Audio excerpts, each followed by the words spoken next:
Hallelujah. Balikan lang po natin yung sa Hebrew 13, verse 6. Kaya't malakas ang loob nating masasabi, ang Panginoon ang tumutulong sa akin, hindi ako matatakot. Ano ang magagawa sa akin ng tao? At this point in time, sa mga nanonood sa Facebook, bago po tayo mag-communion, at yung mga nandirito po, kung hindi pa po natin sinusuko ang ating buhay sa Panginoon, ito na po yung magandang pagkakataon upang makasama tayo ng mga taong hindi na natatakot sa anuman sapagkat sila'y mga mananampalataya. So tayo po ay manalangin sa pagkakataong ito. Maaari niyo pong ulitin na nagmumula sa inyong mga puso ang panalangin aking sasambitin. Tayo po ay manalangin. Dakilang Diyos, Amang Banal, maraming salamat po sa pagkakataong ito na ako ay nakadalo sa ganitong gawain na kung saan Ikaw ang sinasamba, Ikaw ang Panginoon at tagapagligtas. Marami akong takot, kinatatakutan. Subalit sa sandaling ito, nais ko po na mabuhay at mamuhay na wala nang kinatatakutan, pero merong sinasamba na Diyos na buhay. Inaanyayahan kita, Panginoong Hesus, na pumasok sa aking puso, sa aking buhay. Ako'y pagharian mula sa mga sandaling ito at hanggang ako'y nabubuhay. Pumasok ka, Panginoong Hesus. Gawin mo akong tahanan. Tinatanggap kita bilang aking Panginoon at tagapagligtas. Nais ko rin pong tanggapin ang banal mong Espiritu at ang kapangyarihan nito na siyang magtuturo sa akin at magpapaalala ng mga bagay na narinig ko ngayon at matututunan ko pa sa pagbabasa ko ng Biblia mula sa mga araw na to. Maraming salamat po, Panginoong Hesus, na ako'y tahanan mo na. Amen. Amen. Palakpakan natin ang Panginoon. Hallelujah.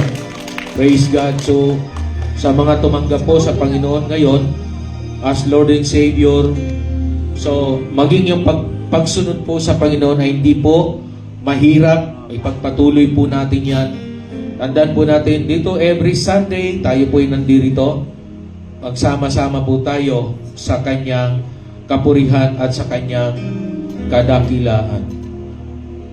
Now po, prepare na po ba yung mga tithes and offering? Okay, mag-tithes and offering ulit tayo. I mean, communion. Yan, excited. Pakiramdam ko kasi magsisimula pa lamang tayo. Kaya di ba after ng praise and worship, tithes and offering. Okay. So tumingin tuloy sa akin ang ating sister na nag-exhort.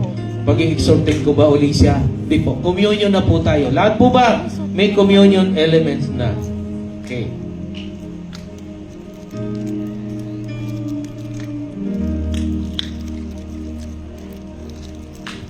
Meron na?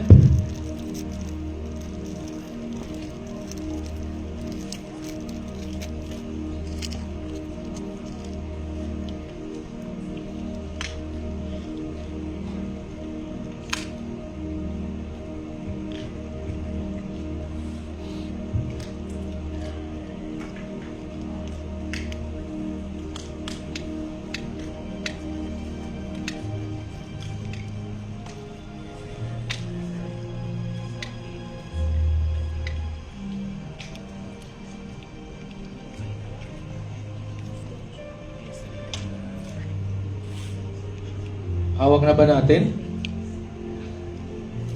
Itaas po natin. Meron na lahat. Communion element. Sabi po dito, ito ang aral na tinanggap ko sa Panginoon at binibigay ko naman sa inyo. Ang Panginoong Hesus noong gabing siya ay ipagkanulo at dumampot ng tinapay. Nagpasalamat at pinagpirapireso ito at sinabi, ito ang aking katawan na inihahandog para sa inyo. Gawin ninyo ito bilang pag-aalaala sa akin. Dakilang Diyos amang banal, salamat po muli sa araw na ito. Nandito po, tinataas namin ang tinapay na sumisimbolo sa iyong katawan na iyong inihandog.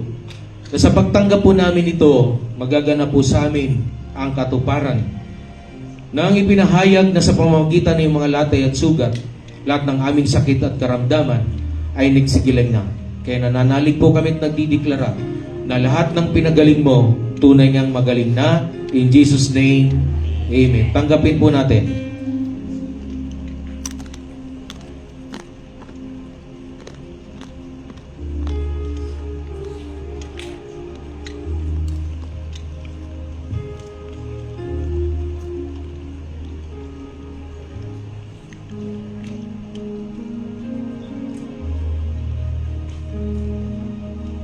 Gayon din naman, matapos magapunan ay hinawakan niya ang saro, taas po natin, at sinabi, ang sarong ito ang bagong tipan na pinagtitibay ng aking dugo. Tuwing iinumin ninyo ito, gawin ninyo bilang pag-aalaala sa akin. Dakilang Diyos, salamat po kung paano inahandog mo ang iyong katawan. Kasama nito ang iyong dugo, Panginoon. Nanupat sa pamamagitan ng dugo, Panginoon, na nabubo sa krus ng Kalbaryo, lahat ng uri, Panginoon, ng kasalanan, sakit at karamdaman, Panginoon, nilinis mo na, nilunasan mo na. Kaya, Panginoon, kami ngayon ay tinitingnan mo bilang mga bagong nilalang na nalinisan mismo ng banal mong dugo. Tinatanggap po namin ito ng may pananalig at pananampalataya sa pangalan ni Jesus. Amen.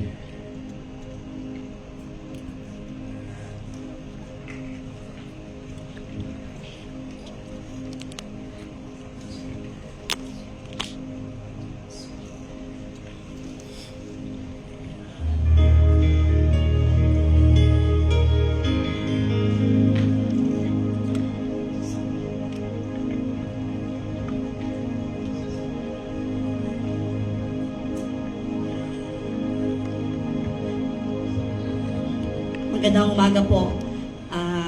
Tayo po ba ay pinagpala sa mensahe ni Pastor Mel?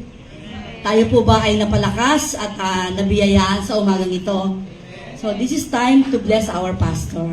At magpapaikot po tayo ulit ng second offering para po sa ating Pastor Mel at naway pipalain po tayo sa ating generous giving.